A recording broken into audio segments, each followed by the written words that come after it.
Hey guys, we're going to be looking at problem 79, which involves a switch that it has this circuit right here,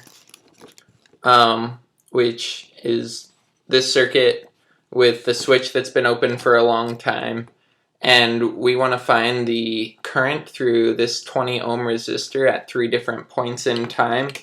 To start out, we look at as soon as this switch is closed. So we know that when a switch is closed, our inductor is going to oppose any change in current. So to start off, it's going to act as an open, because right now there's no current flowing through it. Once the switch is closed, it's going to, Lenz's law is going to make a current opposing the new current. So it will act as an open. So then we're going to get this circuit here, where we have our 30 volt source, and you see our inductor is an open. So the only current is flowing this way. There's no current coming out that way.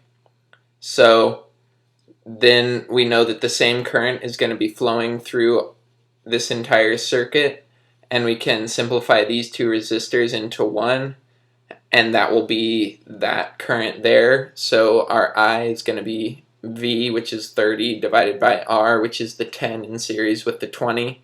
So 30 divided by 30 divided by 30 is 1.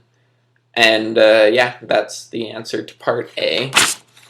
Next, on to part B, which is after this circuit has been closed for a long time.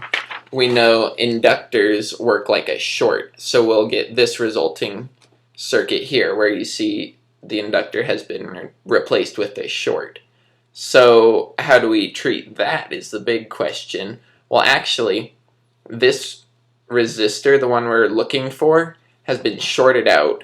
All the current that would go down here instead takes the path of least resistance, which in this case is the short back to here. So all of our current is just going to pass right over that. So we know that our 20 ohm resistor is going to have 0 amps flowing through it. Now, it will help us in the future to know I. So to do that, we just have our 10 ohm and by itself, because there's nothing else here. So we have our I through of the short, which is what the inductor is acting as. So the I through the short is going to be V over R again, which now is going to be 30 volts here over just the 10 ohm, because no current is flowing through the 20 ohm. So 30 over 10, so we're going to have 3 amps flowing through our short circuit. And that helps us in part C, which is where our circuit is reopened. And so it asks us to find the current through the 20 ohm there. Now, you would think that since there's no voltage source, you wouldn't have any voltage and therefore no current. However, you would be wrong, because our inductor, remember, it opposes change to current. So as soon as that switch is open, everything wants to have 0 current flowing through it. But our inductor is going to keep it at 3 amps. So our inductor is actually going to be supplying 3 amps this direction, and now that this is open, there's going to be no current flowing through the 10 ohm resistor, and instead it's all going to be going down the 20 ohm resistor.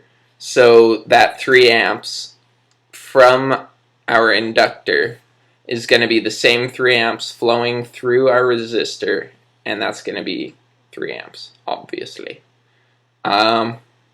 Yep, so that's that problem. Peace out.